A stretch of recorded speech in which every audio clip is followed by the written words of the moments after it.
So ayun mga bossing, magandang umaga sa lahat, no? Diyos mio, Marimar. So mga bossing, time check tayo. It's already 3 a.m. in the morning na. So dito pa rin kami sa kalsada, no?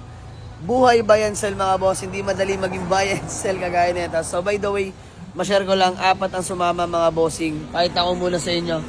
Ayan, dito kami sa may Global Oil Das Marinas. Kung saan sa kami nag-ikat mga boss, makahanap lang ng unit. Mga bossing, 4 yung sumama, no?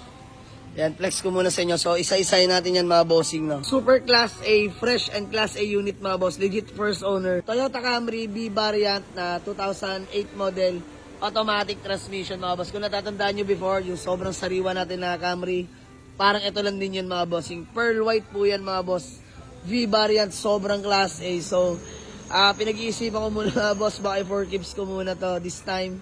So, nakalagpas sa akin yung isang sobrang sariwa na let go natin dahil lead cash.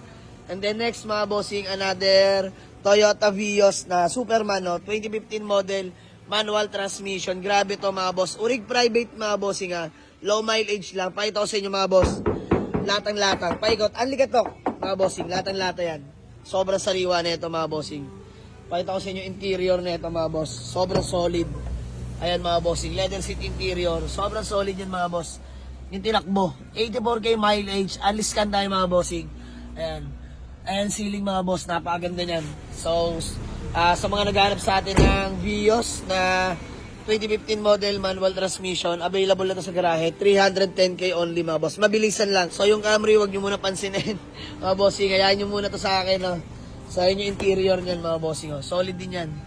So, next mga bossing. Pangatlo sumama, eto, hotcake sa garahe, pampamilya, semi-budget meal, Toyota Revo, manual transmission, diesel engine mga bossing. So, long drive tested. Lahat na nakuha natin ngayon mga boss, malalayo yan.